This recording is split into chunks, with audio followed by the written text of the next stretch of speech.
Astro world YouTube சேனலிலிருந்து செல்வம் பேசுகிறேன். இப்போ நாம் காண இருப்பது மருத்துவத்தில் ஜோதிடம் என்ற தலைப்பை பற்றி பார்ப்போம். மருத்துவத்தில் மருத்துவ முறை, அந்த காலத்தில் பார்த்தீங்கன்னா மருத்துவ முறை மூலிகை மருந்து கொடுத்து ஒருவனுடைய நோயை கண்டுபிடிச்சி நாடி பிடிச்சி சொன்னாங்க. அந்த மூலிகை மருந்தை கொடுத்து நோயை குணமாக்கிச்சு. ஒன்றும் நோய் இல்லாமல் ஆயிடுச்சு மக்களுக்கு. ஆனால் நிரந்தரமாக நோய் இல்லாத போச்சு. ஆங்கில மருந்து பல டெஸ்ட் எடுக்கிறாங்க, பல கோடி ரூபாய் செலவழியுது, ஆனால் நிரந்தரமாக குணமாகலை.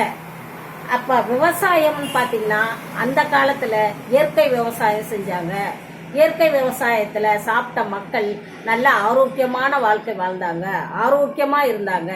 ஆனால் இந்த காலத்தில் ரசாயன உரம் போட்டு பயிரிடுறாங்க, அதில் நோய் நிறைய வருது.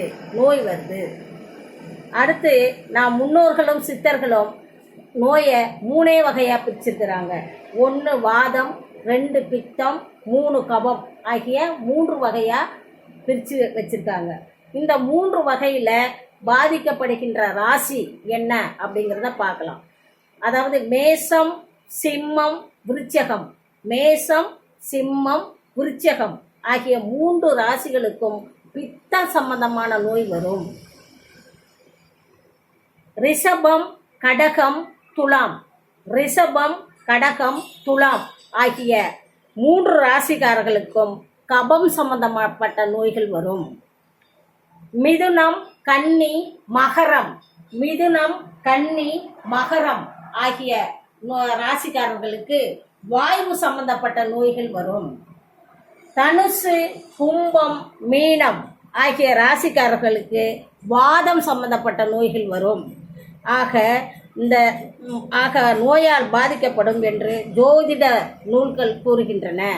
இதுவரை நாம் அந்த காலத்தில் பயிரிடுறதை பற்றி பேசினோம்.